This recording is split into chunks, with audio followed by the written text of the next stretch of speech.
누가복음 18장 14절 말씀입니다. 내가 너희에게 이르노니 이에 저 바리새인이 아니고 이 사람이 의롭다 하심을 받고 그의 집으로 내려갔느니라. 무릇 자기를 높이는 자는 낮아지고 자기를 낮추는 자는 높아지리라 하시니라. 아멘. 말씀 가득한 복된 수요일 온가족 예배와 함께하는 충현의 모든 가족들을 진심으로 환영합니다. 이 시간 우리를 향한 하나님의 깊은 사랑을 발견하는 귀한 시간 되시기를 간절히 바라며 말씀을 시작하겠습니다. 오늘 본문은 예수님이 제자들과 더불어 예루살렘으로 올라가시는 중에 들려주신 비유입니다. 누가는 주님께서 이 비유를 들려주신 까닭을 간결하게 요약하고 있는데요. 9절입니다. 자기를 의롭다고 믿고 다른 사람을 멸시하는 자들에게 이 비유로 말씀하셨다라고 시작하고 있습니다. 예수님은 그런 잘못된 자기 확신이 얼마나 심각한 불신앙의 모습인지 가르쳐 주시기 위해 선명하게 대조되는 두 인물을 등장시키고 있는데요. 자, 이제 예수님이 들려주시는 이야기에 집중해 보도록 하겠습니다. 그 두 사람은 기도하기 위해 성전으로 올라가고 있습니다. 그런데 그 두 사람의 태도는 아주 판이합니다. 한 사람은 어깨를 쫙 펴고 당당한 걸음으로 서슴없이 성전의 중앙으로 들어선 후에 고개를 들고 하늘을 바라보며 기도하기를 시작하죠.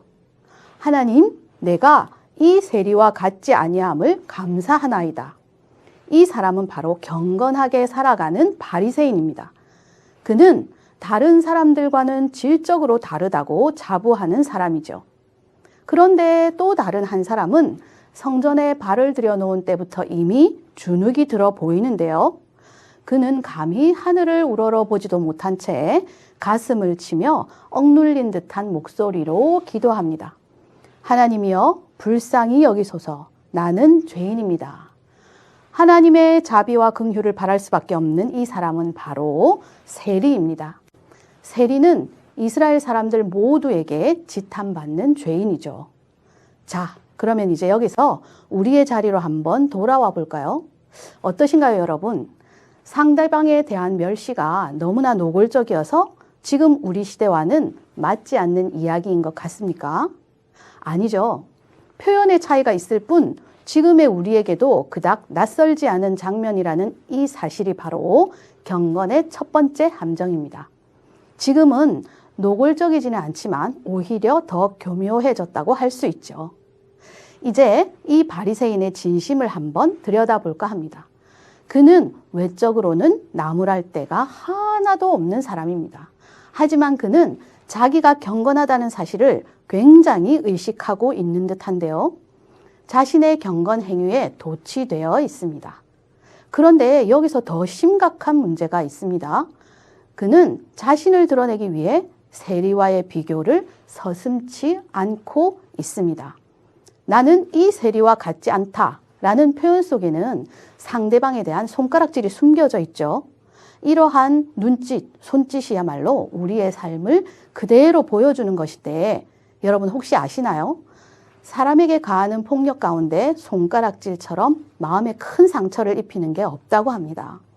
이렇듯 자기를 의롭다 믿고 다른 사람을 멸시하는 자가 바로 이 바리새인이라면 그렇다면 한 가지 애매한 것이 있습니다. 지금의 우리는 이 말씀을 과연 어떻게 받아야 할까요? 우리는 절대 바리새인이 아닌데 말입니다. 그런데 여러분, 경건의 두 번째 함정이 바로 여기에 있습니다. 나는 아니야, 나는 달라 라는 경건의 함정에서 빠져나오지 못하고 있는 사람은 바로 우리 자신입니다. 바리새인에게서 내 모습을 보아야 하죠. 우리는 다른 교회 성도들과 뭔가 다르지 우리 스스로 생각하곤 합니다.